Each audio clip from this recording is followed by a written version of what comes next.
Nous voilà dans la technique du lob shot, qui se pratique avec un sun wedge 56 degrés, face de club ouverte. Le stance, c'est-à-dire l'alignement des pieds, est à gauche par rapport à l'orientation de la face de club.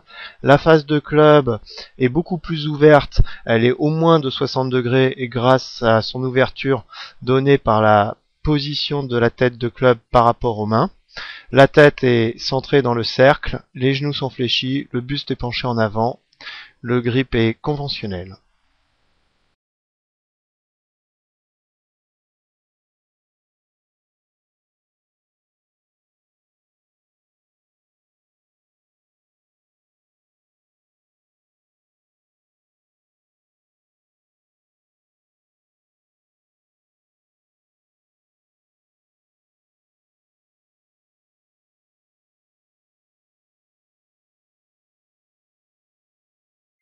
Nous voici maintenant dans l'élan arrière.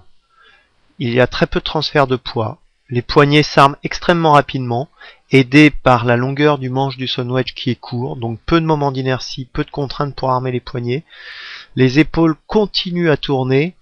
La rotation est relativement importante, je dis bien relativement, car le poids est encore assez bien placé sur la jambe avant, ce qui réduit la rotation des hanches et du coup la rotation des épaules.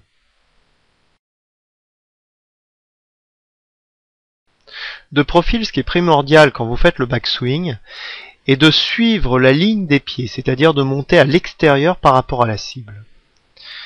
Comme vous le constatez sur cette animation, le club dans le takeaway suit la ligne des pieds, les poignets s'arment rapidement, les épaules continuent à prolonger le backswing au sommet de l'élan. Mon poids est centré sur les deux pieds, la tête n'a pas bougé, les poignets sont armés, la tête de club pointe dans la direction de l'alignement de mes pieds.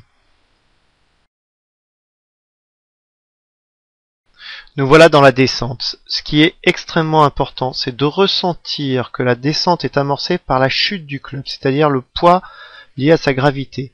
Le club tombe et j'accompagne sa chute par la rotation des hanches. Comme vous pouvez le voir, il y a un très grand passage de main. Ce grand passage de main est favorisé par une pression très légère. Et ce coup-là est le seul coup avec la sortie de bunker où la balle est dépassée par la tête de club. Le swing se déroule autour de la jambe gauche. Le genou droit embrasse le genou gauche. Et je termine totalement face à la cible avec un finish complet.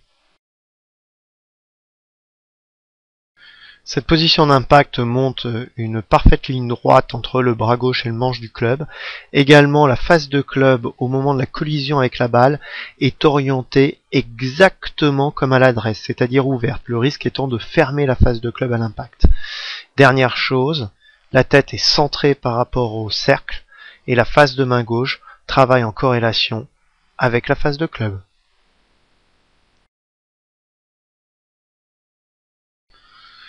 Le plan du swing dans la descente est le même qu'à la montée, donc le club suit l'alignement des pieds dans la descente. À l'impact, on voit très bien la face de club qui ne se referme pas, qui reste square. Les hanches sont partiellement passées. La balle suit la ligne de jeu. Les hanches ne se bloquent surtout pas. Le rythme doit être excellent. Rythme en trois temps est extrêmement fluide. Je déroule complètement mon geste sans heurter mon mouvement et ainsi ma frappe de balle va être longeante avec le tapis, le risque étant de faire rebondir le sun wedge avec le bounce.